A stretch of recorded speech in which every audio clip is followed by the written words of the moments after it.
ہمارے ذہنوں میں جو معیارات بیٹھے ہوئے ہیں وہ کیا ہے؟ کامیابی پیسے سے ہے، کامیابی جائیداد سے ہے، کامیابی کاروبار سے ہے، کامیابی شہرت سے ہے، کامیابی اقتدار سے ہے. یہ معیارات ہیں.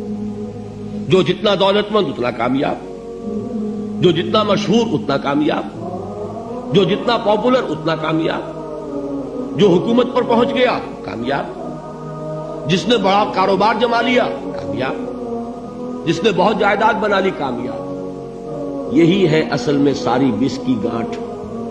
جو تصور کامیابی کا ہوگا اسی کے مطابق آپ کی بھاگ دوڑ ہوگی، اسی کے لیے جد و جہد ہوگی، اسی کے لیے توانائیاں صرف ہوں گی، اسی کے لیے دن رات کی مشقت ہوگی. یہ ہے اصل شے جس کی یہاں نفی ہو رہی ہے. کامیابی دولت سے نہیں، کامیابی شہرت سے نہیں، کامیابی اقتدار اور طاقت اور حکومت سے نہیں، بلکہ کامیابی ہے ایمان سے، عمل صالح سے، تواصی بالحق سے، تواصی بالصبر سے. آپ غور کیجئے اس نقطہ نظر کا، اس ایٹیچیوڈ کا، یہ جو مینٹل ایٹیچیوڈ ہے اس کا بدل جانا ہی انسانی شخصیت کے اندر انقلاب برپا کرے گا. اب آپ کا نتیجہ کیا نکلا؟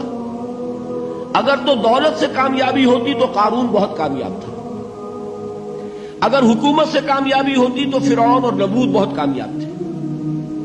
کامیابی ان سے نہیں ہے. کامیابی انسان دولت میں قارون کی دولت تک پہنچ جائے اور دنیا میں دبدبہ اور اقتدار اور سلطنت اور حکومت کے اعتبار سے وہ نمرود اور فرعون کا مقام حاصل کر لے، وہ ناکام ہے، خائب ہے، خاسر ہے، برباد ہے. اور ابو ذر غفاری کامیاب ہے، چاہے ان کے پاس کچھ نہیں تھا، جھونپڑی تک نہیں تھی، کوئی گھر نہیں تھا. حضور نے فرمایا ہے اللہ کے کچھ بندے ایسے ہوتے ہیں جو کسی محفل میں جانا چاہیں تو انہیں اجازت نہ ملے، جو کہیں اگر رشتہ کرنا چاہے کوئی ان سے رشتہ کرنے کو تیار نہ، کہیں کوئی سفارش کرنا چاہے تو ان کی کوئی بات ہی نہ سنے. لیکن اللہ کے ہاں ان کا وہ مقام ہے کہ اگر بھولے سے بھی کسی بات پر قسم کھا بیٹھتے ہیں تو اللہ ان کے قسم کی لاج رکھتا ہے. یہ ہے فرق. یہ جان لیجیے اچھی طرح. اس بات کا مان لینا آسان، اس پر سبحان اللہ کہنا آسان، لیکن اس کے مطابق آپ کے اپنے ذہن کا بدل جانا بہت مشکل. اس لیے کہ ہم متاثر ہوتے ہیں اپنے ماحول سے. وہ بڑا محل ہے، دیکھ کر ایک دفعہ جھجری آتی ہے، وہ بڑی سی 20 فٹ لمبی کار سناٹے کے ساتھ آپ کے پاس سے گزر گئی. ایک دفعہ اعصاب کے اندر ارتعاش ہوتا ہے، محسوس ہوتا ہے بڑے یہ نصیبے والے لوگ ہیں، بڑے خوش نصیب، بڑے کامیاب. حالانکہ کچھ معلوم نہیں کہ یہی سب سے بڑی بد نصیبی ہو سکتا ہے کہ یہی سب سے بڑی ناکامی ہو. اگر ذہنوں میں یہ بات بیٹھ جائے کامیابی کس شے سے.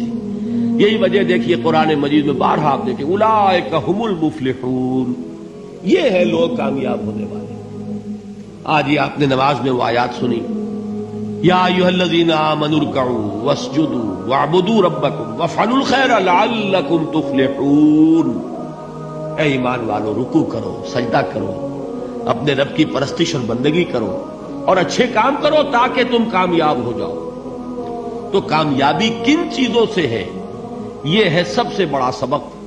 یہ ہمارے دل میں اگر بات بیٹھ جائے، ٹھک جائے، تو زندگی بدل جائے گی.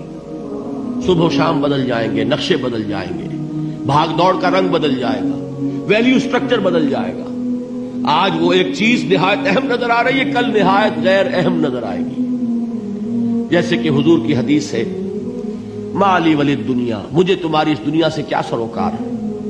انما مثلی کراکب استظل تحت شجرۃ ثم راح فترکھا.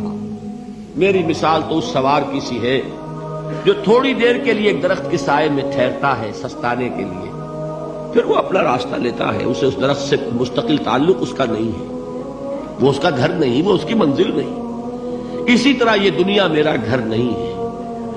اب دیکھیے ہم کہتے ہیں انا للہ و انا الیہ راجعون، ہم تو مسافر ہیں، ہم اللہ کے پاس سے آئے، اللہ کی طرف ہمیں لوٹ جانا ہے. کن فی الدنیا کانک غریب و عابر سبیل. حضور فرماتے ہیں دنیا میں ایسے رہو جیسے کہ تم اجنبی ہو یا راہ چلتے مسافر. لیکن یہ طرز عمل کب ہوگا؟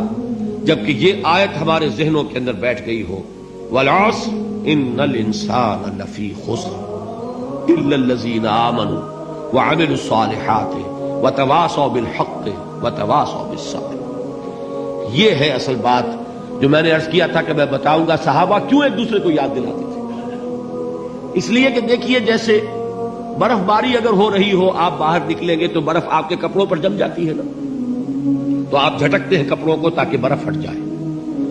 ہمارے ایمان پر اس دنیا میں رہتے ہوئے جب ہم متاثر ہوتے ہیں ماحول سے تو گردہ آ جاتا ہے، برف پڑ جاتی ہے، اس کو جھٹکتے رہنے کی ضرورت ہے، اور وہ جھٹکنے کی بہترین اور مؤثر ترین شکل یہی ہے کہ یاد رکھو کامیابی ان چیزوں سے نہیں ہے۔ چمک دمک جو ہے دنیا کی، یہ ساری چمک دمک جو تمہیں رجھا رہی ہے، جو تمہیں اپنے اندر گم کیے ہوئے، یہ لفظ گم پر اقبال کا وہ شعر یاد آ گیا کہ کافر کی یہ پہچان کے آفاق میں گم ہے، اور مومن کی یہ پہچان کے گم اس میں ہے آفاق۔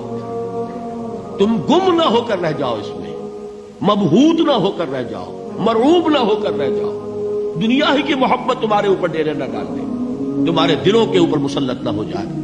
لہذا تازہ کرتے رہا کرو، والعصر ان الانسان لفی خسر الا الذین آمنوا وعملوا الصالحات وتواصوا بالحق وتواصوا بالصبر۔ پھر یاد کر لو، پھر تازہ کر لو اپنے اس یقین کو کہ کامیابی دولت سے نہیں، کامیابی ثروت سے نہیں، کامیابی اقتدار سے نہیں، کامیابی شہرت سے نہیں، کامیابی جائیداد سے نہیں، کامیابی ہے ایمان سے، کامیابی ہے عمل صالح سے، کامیابی ہے تواصی بالحق سے، کامیابی ہے تواصی بالصبر سے۔ یہ چار چیزیں ہیں کہ جو کامیابی کے لوازم